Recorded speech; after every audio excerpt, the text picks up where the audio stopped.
जय श्री सीताराम जी की। अरण्य कांड।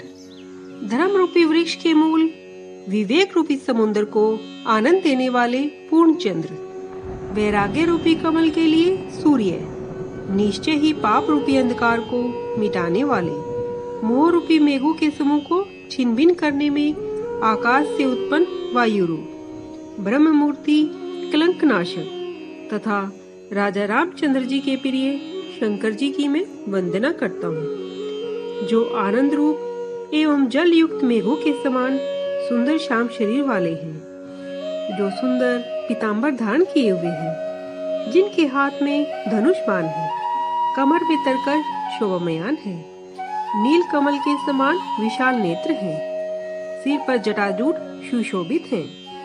सीता जी तथा लक्ष्मण जी सहित मार्ग में जाते हुए परम आनंद देने वाले श्री रामचंद्र जी को मैं भजता हूँ।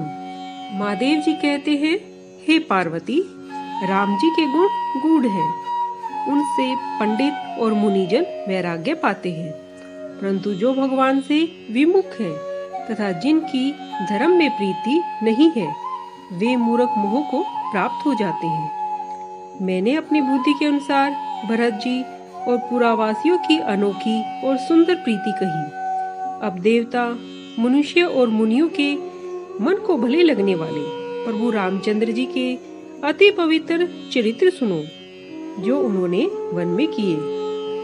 एक बार राम जी ने सुंदर फूल चुनकर अपने हाथों से आभूषण बनाए और पत्थर की चट्टान पर बैठी हुई श्री सीता जी को प्रभु ने आदर सहित पहनाए।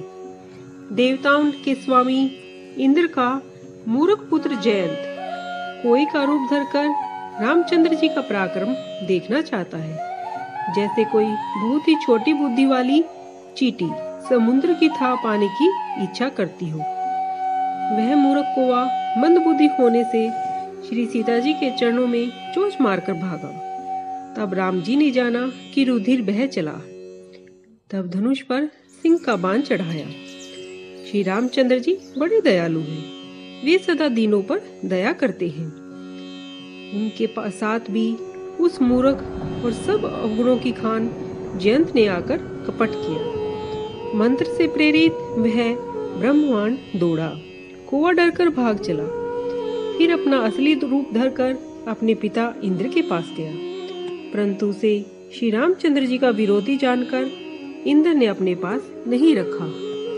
वह निराश हो गया, मन में ऐसा भय उत्पन्न हो गया जैसे चक्र से दुर्वासा ऋषि को भय हुआ था। ब्रह्मलोक फिर शिवलोक आदि सब लोकों में वह भागता फिरा और थक कर भय व दुख से दुखी हो गया। उससे किसी ने बैठने तक के नहीं कहा। श्री राम जी के शत्रु को कौन रख सकता है? हे गौड़ सुनो, रामद्रोही को माता मृत्यु के समान और पिता यम के समान तथा अमृत विष के समान हो जाता है। मित्र सो वैरियों के समान बर्ताव करने लगता है और गंगा जी उनको वैतरणी के समान हो जाती है। सुनो भाई, जो श्री रामचंद्र जी से विमुख होता है, उसे सब जगत अग्नि से भी अधिक गर्म लगता है। नारद जी ने जयंत को बहुत ही व्याकुल देखा तो उन्हें दया आ गई, क्योंकि संतों का चित्त बड़ा कोमल होता है। उन्होंने उसे तुरंत राम जी के पास भेज दिया। उसने पुकार कर कहा, हे शरणागतों के हितकारी, मेरी रक्षा कीजिए। आतुर व भयभीत जयंत ने श्री रामचंद्र जी के चरण पकड़ लिए और बोला, हे दयालु, हे रघुनाथ जी, रक्षा करो, मेरी रक्षा करो। मैं मंदबुद्धि आपके अतुल बल और अमित महिमा को नहीं जान पाया। मैं अपने किए हुए कर्म का फल पा चुका हूँ। अब हे प्रभु, आपकी शरण तक आया हूँ, मेरी रक्षा कीजिए। हे भवानी, अति दीन वाणी सुनकर दयालु प्रभु ने एक आंख फोड़कर उसे छोड़ दिया। उसने अज्ञानवश द्रोह किया था, यद्यपि उसका वध ही उचित था, तो भी प्रभु ने कृपा करके उसे छोड़ दिया। श्री राम जी के समान कृपालु भला कौन है?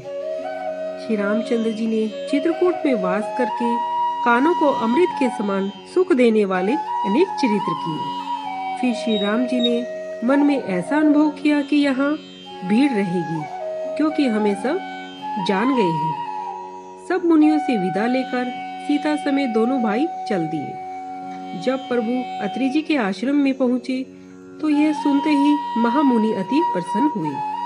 पुलकित शरीर से अत्रि मुनि उठ दौड़े।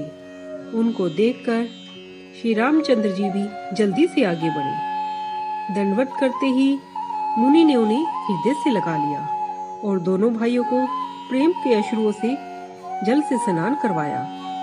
रामचंद्र जी की छवि को देखकर अत्रि जी के नेत्र शीतल हो गए। तब वे आदर के साथ उनको अपने आश्रम में ले गए। फिर पूजा कर मधुर वचन कहकर मन को भले लगने वाले फल फूल दिए। जय श्री सीताराम जी की।